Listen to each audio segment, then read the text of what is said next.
Abraham வயது சென்று முதிர்ந்தவனானான். கர்த்தர் ஆபிரகாமை சகல காரியங்களிலும் ஆசீர்வதித்து வந்தார். அப்பொழுது ஆபிரகாம் தன் வீட்டிலுள்ளவர்களில் வயதில் மூத்தவனும் தனக்கு உண்டான எல்லாவற்றிற்கும் அதிகாரியுமாகிய தன் ஊழியக்காரனை நோக்கி, நான் குடியிருக்கிற கானானியருடைய குமாரத்திகளில் நீ என் குமாரனுக்கு பெண் கொள்ளாமல் நீ என் தேசத்துக்கும் என் இனத்தாரிடத்துக்கும் போய் என் குமாரனாகிய ஈசாக்குக்கு பெண் கொள்வேன் என்று வானத்துக்கு தேவனும் பூமிக்கு தேவனுமாகிய கர்த்தர் பேரில் எனக்கு ஆணையிட்டு கொடுக்கும்படிக்கு நீ உன் கையை என் தொடையின் கீழ் வை என்றான். அதற்கு அந்த ஊழியக்காரன், அவ்விடத்து பெண் என் பின்னே இந்த தேசத்துக்கு வர மனதில்லாதிருந்தால் நீர் விட்டு வந்த தேசத்திற்குத்தானே உம்முடைய குமாரனை மறுபடியும் அழைத்து போக வேண்டுமோ என்று கேட்டான். அதற்கு ஆபிரகாம், நீ என் குமாரனை மறுபடியும் அங்கே அழைத்து கொண்டு போகாதபடிக்கு எச்சரிக்கையாயிரு. என்னை என் தகப்பனுடைய வீட்டிலும் என் இனத்தார் இருக்கிற தேசத்திலுமிருந்து அழைத்து வந்தவரும் உன் சந்ததிக்கு இந்த தேசத்தை தருவேன் என்று எனக்கு சொல்லி ஆணையிட்டவருமான வானத்துக்கு தேவனாகிய கர்த்தர், நீ அங்கே இருந்து என் குமாரனுக்கு ஒரு பெண்ணை கொண்டு வரும்படிக்கு தம்முடைய தூதனை உனக்கு முன்பாக அனுப்புவார். பெண் உன் பின்னே வர மனதில்லாதிருந்தாளே ஆகில் அப்பொழுது நீ இந்த என் ஆணைக்கு நீங்களாயிருப்பாய். அங்கே மாத்திரம் என் குமாரனை மறுபடியும் அழைத்து கொண்டு போக வேண்டாம் என்றான். அப்பொழுது அந்த ஊழியக்காரன் தன் கையை தன் எஜமானாகிய ஆபிரகாமுடைய தொடையின் கீழ் வைத்து இந்த காரியத்தை குறித்து அவனுக்கு ஆணையிட்டு கொடுத்தான்.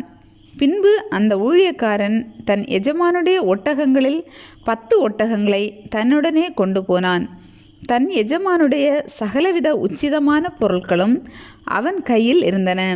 அவன் எழுந்து புறப்பட்டு போய் மெசொப்பொத்தோமியாவிலே நாகோருடைய ஊரில் சேர்ந்து ஊருக்கு புறம்பே ஒரு தண்ணீர் துறவண்டையிலே தண்ணீர் முள்ள ஸ்திரீகள் புறப்படுகிற சாயங்கால வேளையிலே ஒட்டகங்களை மடக்கி தனக்குள்ளே சொல்லி கொண்டது என்னவென்றால், என் எஜமானாகிய ஆபிரகாமுக்கு தேவனாயிருக்கிற கர்த்தாவே, இன்றைக்கு நீர் எனக்கு காரியம் சித்திக்க பண்ணி என் எஜமானாகிய ஆபிரகாமுக்கு தயவு செய்தருளும். இதோ நான் இந்த தண்ணீர் துறவண்டையிலே நிற்கிறேன். இந்த ஊராருடைய பெண்கள் தண்ணீர் மொள்ள புறப்பட்டு வருவார்களே. நான் குடிக்க உன் குடத்தை சாய்க்க வேண்டுமென்று நான் சொல்லும்போது குடி என்றும் உன் ஒட்டகங்களும் குடிக்கும்படி வார்ப்பேன் என்றும் சொல்லும் பெண் எவளோ அவளே நீர் உம்முடைய ஊழியக்காரனாகிய ஈசாக்குக்கு நியமித்தவளாயிருக்கவும் என் எஜமானுக்கு அனுக்கிரகம் செய்தீரென்று நான் அதனாலே அறியவும் செய்தருளும் என்றான். அவன் இப்படி சொல்லி முடிக்கும் முன்னே, இதோ ஆபிரகாமுடைய சகோதரனாகிய நாகோரின் மனைவி மில்காளுடைய குமாரனாயிருக்கிற பெத்துவேலுக்கு பிறந்த ரெபேக்காள் குடத்தை தோள்மேல் வைத்து கொண்டு புறப்பட்டு வந்தாள். அந்த பெண் மகா ரூபவதியும் புருஷனை அறியாத கன்னிகையுமாய் இருந்தாள். அவள் துறவில் இறங்கி தன் குடத்தை நிரப்பிக்கொண்டு ஏறி வந்தாள். அப்பொழுது அந்த ஊழியக்காரன் அவளுக்கு எதிர்கொண்டோடி, உன் குடத்தில் இருக்கிற தண்ணீரில் கொஞ்சம் குடிக்க தர வேண்டும் என்றான். அதற்கு அவள், குடியும் என் ஆண்டவனே என்று சீக்கிரமாய் குடத்தை தன் கையில் இறக்கி கொண்டு அவனுக்கு குடிக்க கொடுத்தாள். கொடுத்த பின், உம்முடைய ஒட்டகங்களும் குடித்து தீருமட்டும் அவைகளுக்கும் மொண்டு வார்ப்பேன் என்று சொல்லி சீக்கிரமாய் தன் குடத்து தண்ணீரை தொட்டியிலே ஊற்றிவிட்டு இன்னும் மொண்டு வர துறவண்டையில் ஓடி அவனுடைய ஒட்டகங்களுக்கெல்லாம் மொண்டு வார்த்தாள். அந்த மனிதன் அவளை குறித்து ஆச்சரியப்பட்டு, கர்த்தர் தன் பிரயாணத்தை வாய்க்கப்படினாரோ இல்லையோ என்று அறியும் பொருட்டு மௌனமாயிருந்தான். ஒட்டகங்கள் குடித்து தீர்ந்த பின் அந்த மனிதன் அரைச்சேக்கல் எடையுள்ள பொற்காதணியையும் அவள் கைகளுக்கு 10 சேக்கல் எடை பொன்னுள்ள 2 கடகங்களையும் எடுத்துக்கொண்டு, நீ யாருடைய மகள் எனக்கு சொல்ல வேண்டும். நாங்கள் உன் தகப்பன் வீட்டில் ராத்தங்க இடம் உண்டா என்றான். அதற்கு அவள், நான் நாகோருக்கு மில்காள் பெற்ற குமாரனாகிய பெத்துவேலின் மகள் என்று சொன்னதுமன்றி எங்களிடத்தில் வைக்கோலும் தீவனமும் வேண்டிய மட்டும் இருக்கிறது, ராத்தங்க இடமும் உண்டு என்றாள். அப்பொழுது அந்த மனிதன் தலை குனிந்து கர்த்தரை பணிந்து கொண்டு, என் எஜமானாகிய ஆபிரகாமின் தேவனாயிருக்கிற கர்த்தருக்கு ஸ்தோத்திரம். அவர் தம்முடைய கிருபையையும் தம்முடைய உண்மையையும் என் எஜமானை விட்டு நீக்கவில்லை. நான் பிரயாணம் பண்ணி வருகையில் கர்த்தர் என் எஜமானுடைய சகோதரர் வீட்டுக்கு என்னை அழைத்து கொண்டு வந்தார் என்றான். அந்த பெண் ஓடி இந்த காரியங்களை தன் தாயின் வீட்டில் உள்ளவர்களுக்கு அறிவித்தாள். ரெபேக்காளுக்கு ஒரு சகோதரன் இருந்தான். அவனுக்கு லாபான் என்று பேர். அந்த லாபான் வெளியே துறவண்டையில் இருந்த அந்த மனிதரிடத்துக்கு ஓடினான்.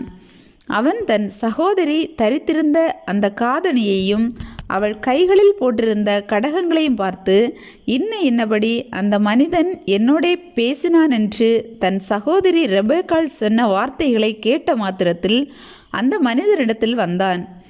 அவன் துறவு அருகே ஒட்டகங்கள் அண்டையில் நின்று கொண்டிருந்தான். அப்பொழுது அவன், கர்த்தரால் ஆசீர்வதிக்கப்பட்டவரே, உள்ளே வாரும். நீர் வெளியே நிற்பானேன்? உமக்கு வீடும் ஒட்டகங்களுக்கு இடமும் ஆயத்தம் பண்ணியிருக்கிறேன் என்றான். அப்பொழுது அந்த மனிதன் வீட்டுக்கு போனான். லாபான் ஒட்டகங்களின் கட்டவிழ்த்து ஒட்டகங்களுக்கு வைக்கோலும் தீவனமும் போட்டு அவனும் அவனோடே வந்தவர்களும் தங்கள் கால்களை கழுவிக்கொள்ள தண்ணீர் கொடுத்தான். பின்பு அவனுக்கு முன்பாக போஜனம் வைக்கப்பட்டது. அப்பொழுது அவன், நான் வந்த காரியத்தை சொல்லும் முன்னே புசிக்க மாட்டேன் என்றான். அதற்கு அவன், சொல்லும் என்றான். அப்பொழுது அவன், நான் ஆபிரகாமுடைய ஊழியக்காரன். கர்த்தர் என் எஜமானை மிகவும் ஆசீர்வதித்திருக்கிறார். அவர் சீமானா இருக்கிறார். கர்த்தர் அவருக்கு ஆடு மாடுகளையும் வெள்ளியையும் பொன்னையும் வேலைக்காரரையும் வேலைக்காரிகளையும் ஒட்டகங்களையும் கழுதைகளையும் கொடுத்திருக்கிறார். என் எஜமானுடைய மனைவியாகிய சாராள் முதிர் வயதான போது என் எஜமானுக்கு ஒரு குமாரனை பெற்றாள். அவர் தமக்கு உண்டான யாவையும் அவனுக்கு கொடுத்திருக்கிறார். என் எஜமான் என்னை நோக்கி, நான் குடியிருக்கிற கானான் தேசத்தாருடைய குமாரத்திகளில் நீ என் குமாரனுக்கு பெண் கொள்ளாமல் நீ என் தகப்பன் வீட்டுக்கும் என் இனத்தாரிடத்துக்கும் போய் என் குமாரனுக்கு பெண் கொள்ள வேண்டும் என்று ஆணையிட்டு கொடுக்கும்படி சொன்னார். அப்பொழுது நான் என் எஜமானை நோக்கி, ஒருவேளை அந்த பெண் என் பின்னே வராதே போனாலோ என்று கேட்டதற்கு அவர், நான் வழிபடும் கர்த்தர் உன்னோடே தம்முடைய தூதனை அனுப்பி உன் பிரயாணத்தை வாய்க்க பண்ணுவார். என் இனத்தாரிடத்திலும் என் தகப்பன் வீட்டிலும் நீ என் குமாரனுக்கு பெண் கொள்வாய். நீ என் இனத்தாரிடத்துக்கு போனால் என் ஆணைக்கு நீங்களாயிருப்பாய். அவர்கள் உனக்கு பெண் கொடாமற் போனாலும் நீ என் ஆணைக்கு நீங்களாயிருப்பாய் என்றார். அப்படியே நான் இன்று துறவண்டையிலே வந்து, என் எஜமானாகிய ஆபிரகாமின் தேவனாகிய கர்த்தரே, என் பிரயாணத்தை நீர் இப்பொழுது வாய்க்கப்படுவீரானால், இதோ நான் தண்ணீர் துறவண்டையிலே நிற்கிறேன். தண்ணீர் மொள்ள வரப்போகிற கன்னிகையை நான் நோக்கி, உன் குடத்தில் இருக்கிற தண்ணீர் கொஞ்சம் எனக்கு குடிக்க தர வேண்டும் என்று கேட்கும்போது, நீ குடி என்றும் உன் ஒட்டகங்களுக்கும் மொண்டு வார்ப்பேன் என்றும் சொல்லும் பெண்ணே, கர்த்தர் என் எஜமானுடைய குமாரனுக்கு நியமித்த ஸ்திரீயாக வேண்டும் என்றேன். நான் இதை என் இருதயத்தில் சொல்லி முடிக்கும் முன்னே, இதோ ரெபேக்காள் தன் குடத்தை தோள்மேல் வைத்து கொண்டு புறப்பட்டு வந்து துறவில் இறங்கி போய் தண்ணீர் மொண்டாள். அப்பொழுது நான், எனக்கு குடிக்க தர வேண்டும் என்றேன்.